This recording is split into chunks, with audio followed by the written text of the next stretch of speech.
Ladies and gentlemen, inside you right now, there are two versions of yourself fighting for control. One is strong, fearless, unstoppable, the version that will take you to your dreams. The other is weak, fragile, full of excuses, the version that wants you to stay small. And every decision you make feeds one and kills the other. The truth is, your weak self has stolen too much of your life already. Today is the day you stop negotiating with it. Today is the day you kill that weak version of yourself before it kills your destiny. Every single one of us has two versions living inside. One is strong, resilient, unbreakable, the version that dreams without limits and dares without hesitation. The other is weak, insecure, fragile, the version that whispers excuses, that clings to comfort, that keeps us chained to the ground while our destiny is waiting in the sky. And today, I'm asking you to make a choice. Because you cannot rise while you keep entertaining the weak version of yourself. You have to kill it. You have to bury it. You have to strip away everything that keeps you from becoming who you were meant to be. The weak version of you is clever. It shows up dressed in the disguise of safety. It says, don't take that risk. What if you fail? It says, don't speak up. People might judge you. It says, don't dream too big. You'll only end up disappointed. It says all the things that sound logical, but in reality, they are chains, invisible chains that look like protection, but are nothing more than prisons. And if you keep listening, you'll wake up one day realizing you lived small, you loved small, you tried small, and you became small. Think about it. Every time you hesitated to take action, every time you let fear dictate your choice, every time you allowed doubt to silence your voice, that wasn't the strong you. That was the weak version.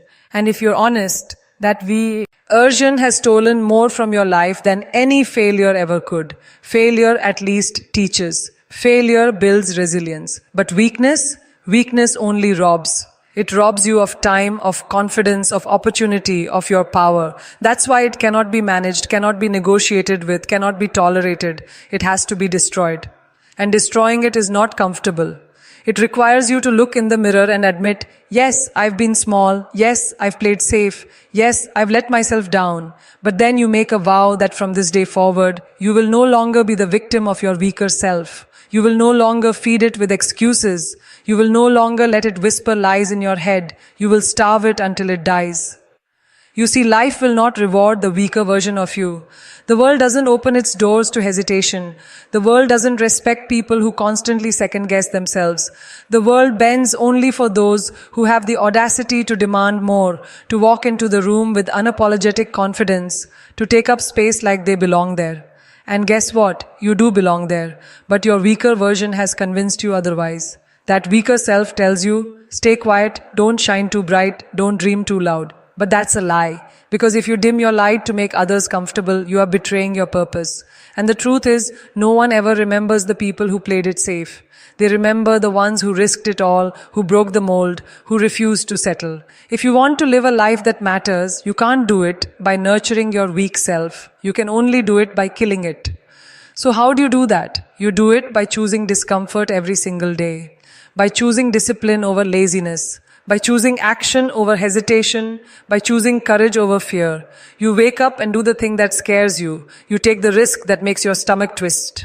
Till you step into the room that intimidates you. And every time you do, you stab the weak version a little deeper until one day it's gone.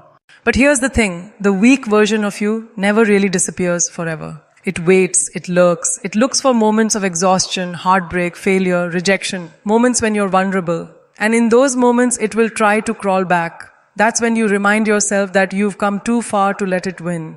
That's when you remind yourself that strength is a daily choice, not a one-time event. That's when you fight harder than ever before.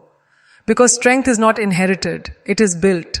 And it is built in the battlefield of your own choices. Every rep in the gym, every early morning when you rise while others sleep, every uncomfortable conversation, every time you bet on yourself when no one else does, that is you killing the weak version. That is you proving, not to the world, but to yourself, that you will not settle for average. And yes, people will question you. They will doubt you. They will call you arrogant for believing in yourself too much. But let them talk. Their voices are the soundtrack of mediocrity. And you were never meant to live in mediocrity. You were meant to break boundaries, to exceed expectations, to redefine what's possible for you. And that only happens when you silence the voice inside that says you can't, and instead amplify the one that screams you can. Think about the future version of you, the one who has already achieved everything you dream of. That version is standing tall, confident, proud, untouchable. That version is living a life that most people only fantasize about. Now ask yourself, which version got them there? The strong one or the weak one? The answer is obvious, which means the only thing standing between you and that future is the version of yourself you keep choosing every day. Stop choosing weakness. Stop choosing fear. Stop choosing hesitation, because the longer you keep choosing them, the further you drift. Roam your destiny. Your future is not built in one grand moment. It's built in the small daily choices where you either strengthen your power or feed your weakness. Every choice is a vote, and every vote counts. So, what are you voting for? Look back at your life. Every single time you listened to the weak version, regret followed. Every time you listened to the strong one, growth followed. That pattern will never change. Regret or growth, those are your options. And the decision is always in your hands. So today I challenge you, make the weak version of yourself uncomfortable. Put it in situations it hates. Put yourself on the stage, in the gym, in the meeting room, in the arena. And when your weak voice says, you can't handle this, smile and say, watch me. That's how you kill it. Not by talking about it, not by planning it, but by acting. Action is the weapon that destroys weakness. You were not born to be fragile. You were not born to live invisible. You were not born to carry the weight of fear like a crown on your head. You were born to be powerful, to be loud, to be unstoppable. And every single time you reject the weak version of yourself, you move closer to that destiny. So stop negotiating with it. Stop making excuses for it. Stop giving it a seat at the table of your life. Weakness does not deserve your energy. Fear does not deserve your loyalty. Doubt does not deserve your voice. Kill it. Kill it with discipline. Kill it with action. Kill it with courage. And once you do, you'll discover a version of yourself you didn't even know existed. Stronger, bolder, fiercer, limitless. You will discover that when you silence the weak version of yourself, the world begins to open in ways you never imagined. Doors that seemed locked will suddenly start to move. Opportunities that looked impossible will start to find their way to you. Because the truth is, life does not give power to those who hesitate. It gives power to those who declare who they are with conviction. The weak version of you waits for permission. The strong version creates its own permission. The weak version hopes for opportunities. The strong version creates them. The weak version plays small to avoid judgment. The strong version understands that judgment is just proof that you dared to stand out. Every single time you decide to step into your strong self, you are reprogramming your mind. You are showing yourself that fear is not a wall, but a test. Fear is not there to stop you. It is there to reveal how badly you want what you say you want. If you let fear stop you, then maybe you didn't want it enough. But if you step forward despite the fear, that is the signal to your soul that you are ready for more. And once you prove you are ready, life will hand you more. The weak version wants to be comfortable, but comfort is a slow death. Comfort looks like rest, but it is actually decay. You cannot grow in comfort. Growth demands fire. Growth demands pressure. Growth demands that you put yourself in rooms where you feel unprepared, in conversations where you feel unqualified, in challenges where you feel unready. Because the truth is, you'll never be fully ready. If you wait until you're ready, you'll wait forever. The strong version of you doesn't wait. It moves first and figures it out along the way. Think of every person who has achieved greatness. Not one of them was born ready. Not one of them had all the answers. They weren't fearless. They were brave enough to act while afraid. A weak version of you will always say, someday. Someday when you're more confident. Someday when you have more money. Someday when you have more support. But someday is a myth. Someday is the graveyard of dreams. The strong version of you understands that the only time is now. Now is where you build. Now is where you fight. Now is where you win. And yes, you will fall, you will get rejected, you will be laughed at, you will feel the sting of embarrassment. But those things are not signs that you are weak. They are signs that you are in the arena. They are proof that you are alive, that you are moving, that you are chasing something real. Weakness avoids the arena to stay safe, but safety has never created legends. Safety has never built legacies. Safety has never changed the world. So ask yourself, do you want safety or do you want greatness? Greatness is expensive. It will cost you your excuses. It will cost you your comfort. It will cost you friendships that keep you small. It will cost you sleepless nights. It will cost you the version of yourself that always hesitates. But in return, greatness gives you power. It gives you pride. It gives you freedom. It gives you the life you were meant to live. And that is worth everything. When you decide to kill the weak version of yourself, you will notice resistance. People around you might get uncomfortable. They've known you as the one who played small, the one who blended in, the one who never challenged them by standing taller. And when you suddenly decide to rise, it will scare them. Not because you're doing something wrong, but because your courage exposes their lack of it. Your strength forces them to confront their weakness. And not everyone will like that. Some will criticize, some will doubt, some will even try to pull you back. But remember, their reaction is not a reflection of your path. It is a reflection of their fear. The weak version of you cares too much about what people think. The strong version understands that opinions don't pay bills. Opinions don't build dreams. Opinions don't create destiny. The only opinion that truly matters is the one you hold about yourself. If you see yourself as strong, the world will eventually catch up. But if you continue to see yourself as weak, no amount of external validation will ever fill that void. Confidence is not given, it is claimed. And the only way to claim it is to act like the strongest version of yourself, even before you fully believe it. Acting strong when you don't feel strong is not faking, it's training. Just like an athlete trains their body until it transforms, you train your mind until it transforms. Every time you take action while scared, you are doing a rep for your mind. Every time you speak up when you want to stay silent, you are building mental muscle. Every time you refuse to give in to excuses, you are strengthening your core. And just like the body, the mind responds to consistent training. Over time, what once felt impossible becomes natural. What once felt terrifying becomes easy. But this transformation requires consistency. The weak version of you loves motivation. It loves to feel good in the moment, but does nothing afterward. The strong version of you doesn't rely on fleeting motivation. It relies on discipline. Discipline is what gets you out of bed when you don't want to move. Discipline is what makes you show up when you're tired. Discipline is what keeps you moving when no one is watching. Weakness looks for inspiration. Strength creates it. Weakness waits for the perfect conditions. Strength moves in imperfect conditions. That's why discipline will always separate the strong from the weak. And understand this, you don't kill the weak version of yourself in one big battle. You kill it in daily decisions. It's in the decision to go for a run when your body says no. It's in the decision to speak your truth when silence feels safer. It's in the decision to charm.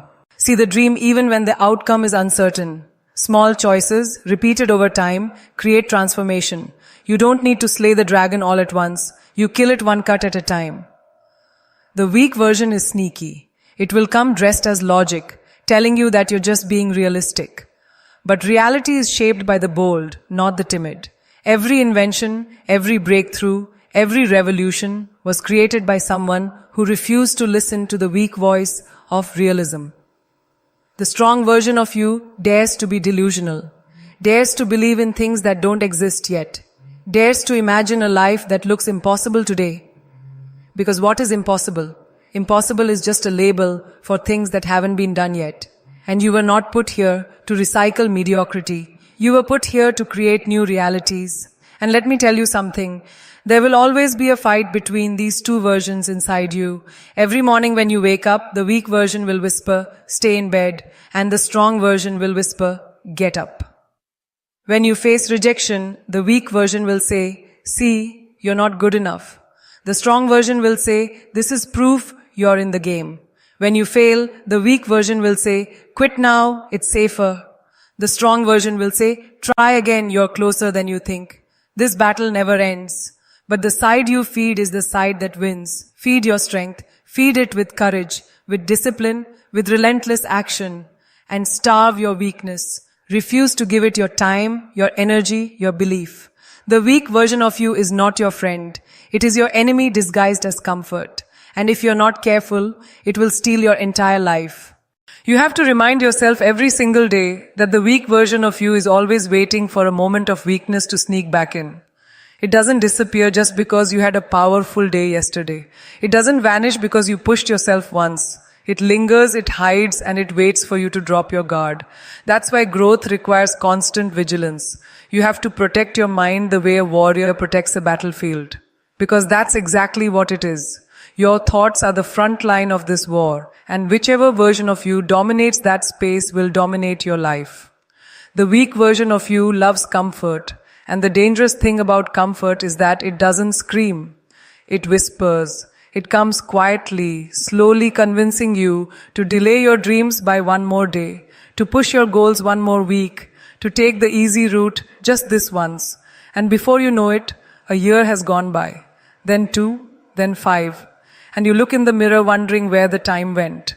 That is the cost of letting the weak version win. It doesn't take your life in one blow. It steals it one compromise at a time. But here's the truth. You already know what it feels like to let weakness control you. You've lived it. You've tasted regret. You felt the frustration of knowing you could have done more, could have tried harder, could have gone further. And that pain is the proof you need that the weak version of you cannot be trusted. If you want transformation, you must make the pain of regret heavier than the pain of discipline. One will break you, the other will build you.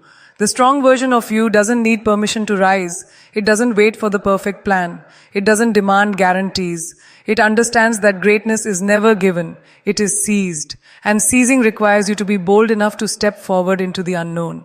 The weak version thrives in predictability. It wants CE. Certainty. It wants guarantees before action. But life doesn't work that way. You don't get the guarantee first. You get the result after the leap. That's why the weak version is always stuck at the starting line, while the strong version is already halfway through the race. And this is the painful reality. The weak version of you will always have company. There are millions of people who live in weakness, so you will never feel alone if you choose that path. You'll be surrounded by people who justify mediocrity, who make excuses sound noble, who celebrate being average. They will tell you that chasing more is unrealistic, that playing safe is wise, that taking risks is reckless. They will try to normalize weakness so you don't feel guilty about embracing it. But you weren't created to live an ordinary life. You weren't created to just exist. You were created to build, to impact, to inspire, to become a force so undeniable that your very existence changes the room you walk into. And for that, you must be willing to stand alone. The strong version of you often walks a lonely road because very few have the courage to face themselves honestly. Very few are willing to confront their own weakness, to look it in the eye and say, not today. But loneliness is a small price to pay for freedom. Because when you break through the chains of weakness, you gain something most people will never have. Power. Not power over others. Power over yourself. The ability to command your mind, to master your emotions, to direct your life instead of being directed by it. The weak version always blames. It blames circumstances, it blames people, it blames timing. The strong version takes responsibility. Even when life throws pain, betrayal, or failure, the strong version says, this is mine to deal with. This is my responsibility. I will carry it and I will rise from it. Because power is apparent. Oat in the blame, it's in ownership. The moment you own your life, no one can control you. The moment you stop pointing fingers and start pointing inward, that's when you realize you always had the strength to change. The weak version clings to the past. It replays mistakes, failures, heartbreaks until it convinces you that you're unworthy of moving forward. But the past cannot be changed. The strong version knows that yesterday doesn't define tomorrow. What defines tomorrow is the choice you make today. Every single day is a reset. A chance to declare war on your weakness and step